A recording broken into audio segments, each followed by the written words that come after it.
Hey everyone, we've got a new pitch website, pitchpodcast.fm. Comment on your favorite episodes, get all the latest news, and discuss the podcast with us. Pitchpodcast.fm. If you become a subscriber, you'll be able to access real pitches and ad-free episodes, watch member-only live streams starring us, your hosts, and ask questions we'll answer in future pitch episodes. Join us at pitchpodcast.fm and help us bring you more great content.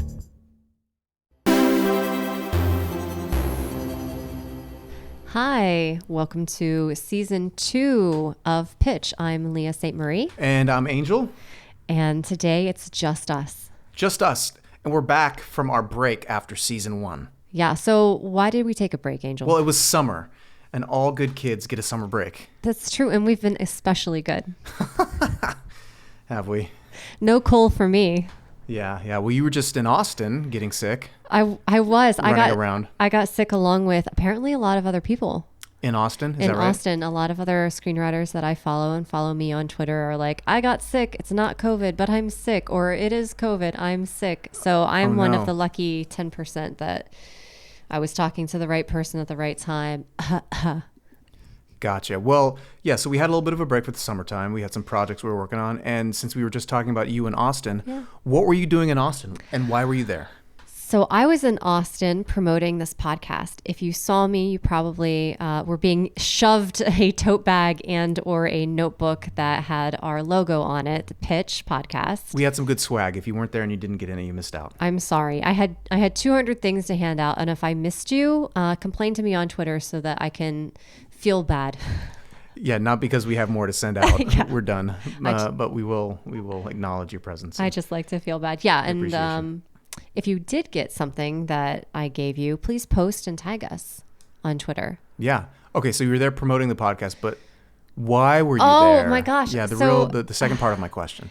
I've been guilty of this my entire professional career and my personal life. And it's horrible because I have a background as a journalist, but I bury the lead constantly. And the reason that I was at Austin is my Italian script made it into the second round. Hey, congratulations. That's Thanks. Huge. Tag you. Huge. What's the name of the script again? Teatro dell'amore. Oh, yeah, Teatro. And it needs a new title. So if you also have a new title for my script, tag me on Twitter and I'm taking all suggestions. The Love Boat. It's not that. That could be a title, though. Oh, that could be the title? Yeah, The Love Boat. I mean, and then people looking for I would have a very specific audience. There is love and there is a boat. This is true. This is very true. So yeah, that's what I was doing in Austin. It was a lot of fun. Yeah. Was it cold? It got cold. Was it hot? And it was hot. And the drivers were crazy. So yeah, well, it's Austin for you. That was Austin for me. But we were on a break also because of the strike. Oh yeah. So as most of the people in the free world have probably heard, we had a significant to us, a historic strike. Mm-hmm. As of recording this, the actors are still on strike, I believe. Yes. So us, my fellow actors in SAG, we are still striking against the AMPTP, though the writers closed things up and got what they wanted. Yeah, after 148 days, I think. It was the second longest strike in WGA history. What a feat. Yeah. Well done. Pat yourselves on the back. Congratulations. Thank you all. Thank you, everyone. Yes. And also, how unnecessary was it for it to go so long and then they just capitulated? Like, what? I know. What? I know. It's ridiculous. And the SAG strike equally so. Yeah, and I don't know all the details and the behind the scenes stuff, so I'm take my opinion with a grain of salt. But good God, did people lose jobs and suffered, and it's just unnecessary. Someone on the panel at Austin Film Festival, who I'm not going to say who it was, but they're like, Apple isn't buying anything for the next 6 months. Yeah, and I'm sure there's all sorts of reasons that go into that, but we did have a strike, and so we wanted to take some time to kind of just reset. Resetting, and anybody who had a pitch that they sent to us that hasn't aired, we are airing those for season 2. Yes. So please expect to see an email from me when it comes time for your turn. We'll promote it, you'll promote it, and you'll get to hear your pitch. Yeah, we haven't forgotten about you. You are still in the queue, and we're working on that. So thanks again for the submissions, and for all the people who are listening to this but haven't subscribed or haven't gone over and checked out the pitch part of our podcast. Make sure to check that out because the pitches are worth hearing. Absolutely worth hearing. Not just to hear a good story, but to practice your own pitching. Because you can pull from them like, this is working. I like how they did this. I'm taking that. Thank you. Yep. Yeah. All right. So what are we talking about today? I think we talk about kind of what we've been doing creatively or what we hope to be doing creatively. I know we've discussed in the past my love of hope in the industry, because sometimes for me it's needed. Mm-hmm. Right? Yes. So I've been working on, oh my gosh. Well, I applied to Juilliard today. Wow. You going to play the violin or something? What did you apply for? No, I cannot play any musical instrument. Angel's the jazz musician among us. No. No? You're going to take that out? Ask the question again then. What did you apply to Juilliard for? Playwriting. Okay. Yeah. I want to practice my dialogue. Okay. And you feel like Juilliard is a helpful environment to do that under? I don't think it's just a helpful environment. I think something that a lot of other writers that I've heard talk about is mentorship. Mm-hmm. And either giving it or receiving it. And I would love to receive some. And I've always benefited from roundtables for my creative writing program, or Bill Mushi telling me how to write copy for journalism. I would really like somebody who's very schooled in telling story through dialogue, because that's mainly what a play is, would be fun for me. And I always wanted to move to New York. I don't think that I'll get in. I'm doing it just to do it in hopes. Okay, so what happens then if you do get in? If I get in, I move to New York. The program is a year. It's free. I mean, it's free, but also you have to pay for living in New York, which I guess is equivalent to LA. Exorbitant. And then plus the winter time. We'll see how long I last. What do you mean how long you last? You have to do the year if you get into the program. I have to do the year. And it's only 4 to 5 applicants that they accept every year. And they invite, of those people, they invite even fewer to stay on for a second year. So this is the snarky question part of the podcast. Okay. Do people go to plays anymore? In New York, they do. Like plays or like musicals? Plays. No, I say this, and Jess, because I started doing theater and I have a really big love, but yeah, you don't see a lot of theater in LA. I don't see a lot of theater in LA. No, you don't. Maybe that's indicative of me. But in New York, this is still a thriving track of pursuit. In all the civilized cities, they do it. London, New York, those are all that count. So yeah, I've been doing that. Still working on my Mafia story. I think November will be a good time, because it's, what is it for November? Writers Write? November, you grow a mustache. Also, you can grow a mustache, which Angel already did. I don't think you could grow a He mustache. had no mustache yesterday, and today I was like, whoa, Angel. Like a broom on my upper lip. Yes. No, it's the Writer's Month. You can start your novel in November. Okay. And you're supposed to finish it by the end of November, or That whatever writing project you want to do. I know it seems You start realistic. a novel in November and you end in November? Well, you try. You Wow. try. And it's for those of us who have trouble with procrastination, a bunch of other people on Twitter and social media are very supportive of each other for finishing it. Interesting. So I'm going to try really hard to do my Mafia series and have the pilot done. I had it to page 50, but I'm not happy with it. So I'm going to throw that out and rewrite. And I have a short film that I'm finishing, The Last Battle. And I'm getting into animation. Okay. Cartoons, as you called it earlier. Shush your mouth.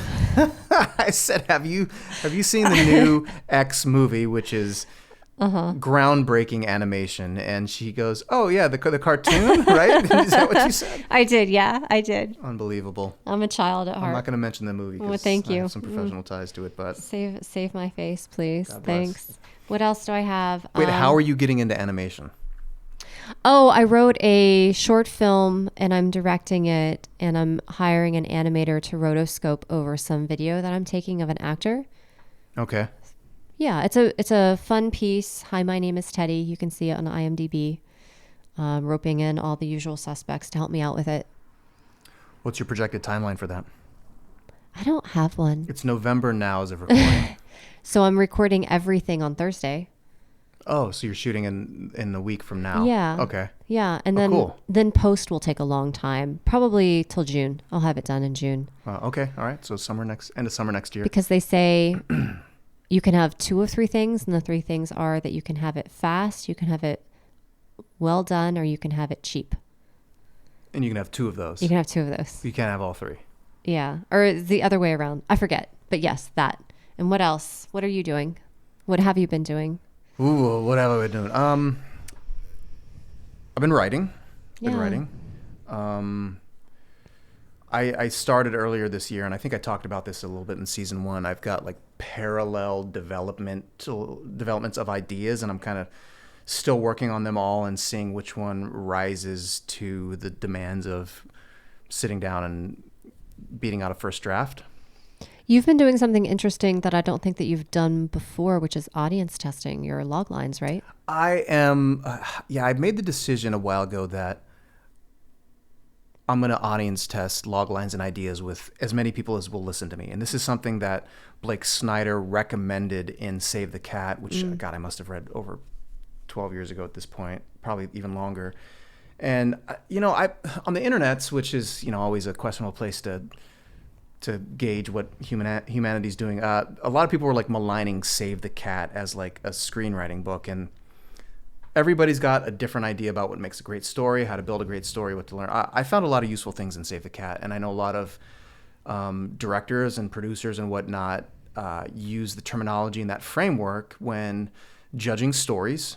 And watching a lot of movies, you can see a lot of what Blake lines out or outlines in Save the Cat in movies that exist. So whatever your personal feelings about Save the Cat, the one thing I am currently doing is I do audience test my log lines, my titles, my premises. I have a few coworkers who in my day job I annoy endlessly. We had some interns over the summer who I would talk story with. Both of them have written. One is wanting to come to town eventually and become a screenwriter. So we had a lot of conversations about ideas. So yeah, and I think the opposite thing of talking to everybody about your idea is you talk to nobody about it. Yeah. And you just do it. Yeah.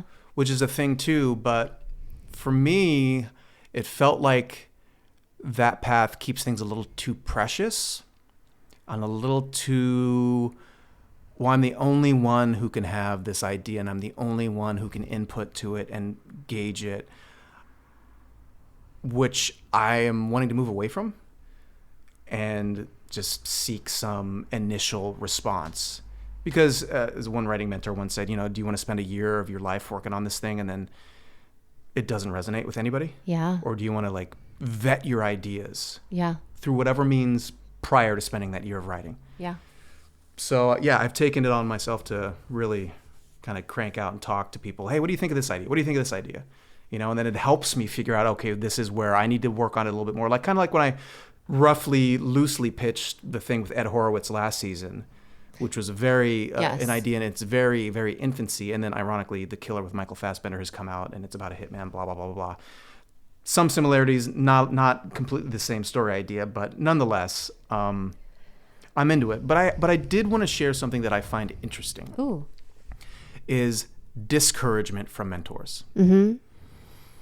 And what I have found is oftentimes when I have pitched something, and it often happens when it's not fully fleshed, is the default response is discouragement. Nah, you don't want to do that. You don't, I don't know. Well, you need to go a little bit deeper. And what I'm realizing is that we all have a different ability to imagine and see a story in our mind before we can articulate it and pitch it as succinctly as we will be able to one day. So when I see a story in my mind and I'm excited about it and then I go to pitch it to someone and they are discouraging about it, I have to do 2 things. I have to remember that if I'm asking them, they probably are pretty smart and pretty experienced because I like to ask smart and experienced people for feedback. Yeah. So I should take what they say with some consideration, but also that they may not, the picture in their mind is not the picture in my mind. And there's a large gap to bridge between those 2 things. And that discouragement doesn't necessarily mean I shouldn't do a thing. So even though I am talking about a lot of my ideas and I'm getting a lot of discouragement. One of those was with a mentor who I was like, I want to write a novel. He's like, you don't want to write a novel. Your job is to get staffed. And to get staffed, you have to write a pilot. He's like, period, bar none, that is your path. That is a path. If I have an idea I want to write for a novel, I can absolutely do that. I'm a grown man. can do what I want. Yeah. Despite his opinion, like in saying that's not your path. So in all this pitching and audience testing of ideas that I have, there's support, and then there's also a lot of discouragement, which, it is what it is. So I guess I got to roll with it. I mean, there's different reasons people discourage. Like you said, they don't understand the vision that you have for something. Anytime that I pitch something that hasn't been fully developed, that's just the idea or the hook of the thing. I always get that, what did you just say? Look from the people that I just pitched it to. I'm like, this wasn't ready to see the light of day. I need to that's the put it thing, back. right? You're like, oh, it's not ready to Yeah. be talked about yet. Yeah. Even though I'm super excited about it. Yes. The Killing Floor was like that. I pitched it to Mercedes when we met for the Spoonful of Sugar thing. I pitched her that idea. She goes, give it to me when it's done. Spoonful of Sugar, which went on to become The Sitter, which is out on Shudder still. Yes, but scratch that, reverse it. It was The Sitter and became Spoonful of Sugar. Yeah. It's now Spoonful of Sugar. Yes. That's right. It was once The Sitter. Yeah. On Shudder. So I totally get what you're throwing down. Yeah, people's eyes glaze over, which is the whole point of this podcast, is how do you talk about your ideas in a compelling way? And I actually just had a meeting with a producer this past week, and she complimented me on me pitching a story. And I was like, oh, I didn't really prepare a pitch for it, but she asked about it, and I had to then pull on the deep well of knowledge I've gained from producing and listening to this podcast. Yes. Just like all our listeners. Yes. And talk about it. And she said, that's it's a great story. I appreciate it. Yeah. I also, what else have I been doing? I was in talks with another producer very briefly about Hammond, the script I wrote a few years back. They're interested in optioning it. At least that's what they said. And an interesting thing happened, and I don't want to out anybody, so I'm not going to name any names, but producer found Hammond, read it, asked if the option was available on it. At the time it was. Said, I'd love to talk to you about it. Let's have a conversation. Set up the conversation. They had some thoughts, some notes, some recognition of what the characters and script could be in their mind. And then said, let's follow up. And I followed up and said, hey, thanks for your time. Appreciate your insight and your notes. They were smart. Everything made sense. If we work together, like, how do you envision this working? Who else will be involved on your side in giving notes? You mentioned an option agreement. What does that look like to you? I've had meetings with other people in the past, and I just want to make sure that everybody's happy with the final product. So I want to make sure our process is a simpatico one, and that I'm compensated for my time, because drafts can be asked for without there being compensation. Yes. And then there was a pretty quick follow-up of, hey, I just realized I'm producing 3 movies next year and I don't have time to develop this story, but you should take my notes and write it anyway. Which, I was very, the few friends I shared with the initial option interest with, they were very excited, and I was like, I'm not excited. Yeah. I'm too jaded to be excited about this. Yeah. There's no money in the bank. I don't know who this person is. They might not be legit. They might be legit. I don't know, right? There's no excitement for me until the check clears or the end credits roll. Yes. And people applaud or cry, Yes. right? So when they then suddenly realized, remember, they're producing 3 movies next year and don't have time to develop this, I was like, okay, yeah, that's fine. Several of my other friends who I shared this with were extremely upset because it, begs the question. You already knew this going into wanting to option this from this person, but suddenly you remembered that you were busy. With 3 scripts. With 3 scripts. That you're making into movies next year. It was potentially legitimate. Yeah. But then it was a padded response. Yeah, and we'll never know ultimately. We'll never know. But my suspicion, and this is pure speculation, is that I said a few things in my response about being compensated for work and drafts and how would the option be structured and who would be involved in giving notes that may have signaled to them that I am not a writer who would just work for free and turn out drafts for free over the course of this quote-unquote development process. And that's fine. If that's not how they wanted to work, and that's what happened. I'm cool with that. They initiated with an option, which to me is at least a small exchange of money for a period of time to try to get something produced. So an option usually is 10% what the fee will be, for those of you who don't know. Sure, and it can be anywhere from what, like a year to 2 years, 18 months is what I've shouldn't seen be lately. it shouldn't be over 3 years. Yeah. For an option, and that's typical. You can negotiate down, or if it's for a friend, they're like, here's $1. Can I take this out? Or it's nothing because you want to work with the person, but it's all up to you, but in your own discretion. But typically, it's 10% of what you would be paid. Yeah. So I had a solid week and a half there where we were emailing back and forth and talking about things, and I was like, God, am I gonna rewrite Hammond yet again with another person involved? People keep pinging on this idea. People like it enough to want to give some notes and get it to a place where they like it. It did well on the blacklist. Yeah. And the thing I ultimately came to is, look, the way I wrote it, it's a throwback to 80s action movies. Yeah. There's a tank. Yeah. It's fun. There's a house that collapses. Yeah. There's almost no killing. It's not like murderous in any way. I'd say it's PG-13. Yeah. If the wind's blowing the right direction. But it is a throwback. There's a chase on the subway. There's a motorcycle chase on the highway. It's like a throwback to the action movies that I grew up that blew my mind, right? You pitch it as Black Rambo. Yeah. It's Rambo except with a black guy, right? Yeah. Which is a fun, easy, quick pitch, and it's pretty accurate. But the note that I keep getting is no one makes movies like this anymore. No one blows up houses. You can't get like the budget for this, and you got to make it more grounded, which means less explosions and no tank, right? Which is fine. Yeah. Like, I'm fine with that. But like the script I wrote exists right now. Yeah. And if someone wants me to change that to their vision, it's like, well, okay, let's figure out the process for changing that, and then what's the work and exchange look like, I hate this story because it reminds me of... You hate Hammond? I love Hammond. No, you can be honest. You I hate hate Hammond. the story of somebody like, I want to option it from you, but I don't necessarily want to pay you, because it reminds me of a lot of people that I've heard from on Twitter or friends of mine who have asked me my advice. Hey, this producer came to me and they want me to work on this project for free. I hear that story so many times. I'm like, well, is your time worth it? Is the person that you're going to work with worth it? Because sometimes yes, but not. It's like not often, is it? You should be paid for the work that you're doing.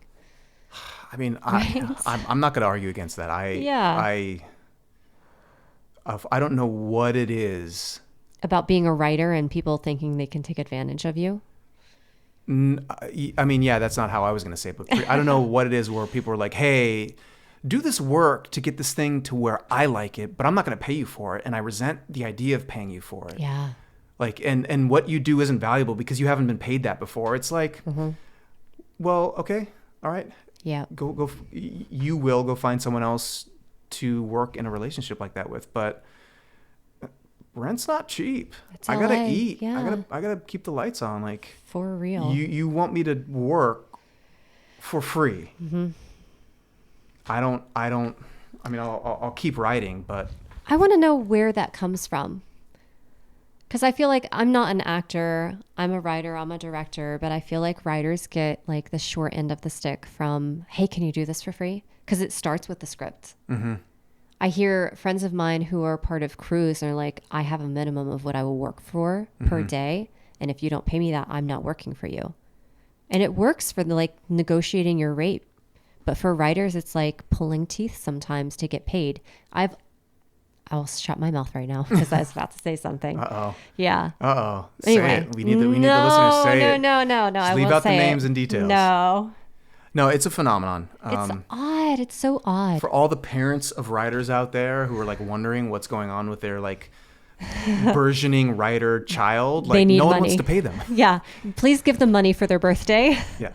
And look, and like you can say, well, the cream rises to the top and the best writers get paid. Like every writer, no matter how great they are, they have had a script or many scripts where they've never been paid for. Yeah. And they've written it on spec. Yeah. And that's their choice to spend their time like that. Absolutely. But they're also like staying sharp on their craft. But when someone tries to engage you and employ you and take your efforts and shape something into what they want, like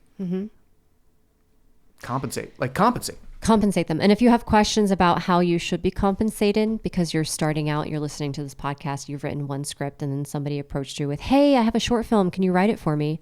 Message me. I will talk you through it. I just had a phone call with a guy the other day on Twitter. He asked if somebody could help him break down how you do a line budget. I was like, messaged back and forth a couple times. I was like, just call me. Yeah. And I get on the phone with him. He's some guy from North Carolina. And my voice is like this, so I'm a little under the weather right now, which is why my voice is so sexy and husky and deep. I mean, I'm sorry to laugh. I'm not refuting it. It's not. Just, yeah. And I talk him through that. So yeah, message me on Twitter. I will answer your how much should I get paid questions. Yeah, she's good with answering the how much should I get paid questions. Anyway, that's what I've been up to. A whole lot of like thinking about writing and thinking about compensation and just struggling. I mean, the strike is still on. So the strike is still on. We're still suffering from lack of work. Yeah, there's no auditions. There's commercial auditions, but there's commercial auditions. There's no, like, I could be crewing on something right now. I'm not. Yeah. Or producing something small, which helped me through the years.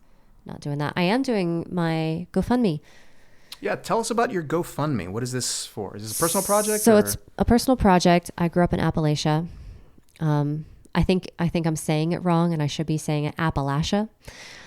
But I grew up in Ohio, and I'm doing a horror short film that's complete shadow and light puppetry, and probably no actors, just puppeteers and music. It's a super high concept. It's like music video stylization. Yeah, right? Kind of like that. No, sure. Not at all. And I just realized the other day that I was trying to think of a monster that's equivalent to something that you find in Appalachia.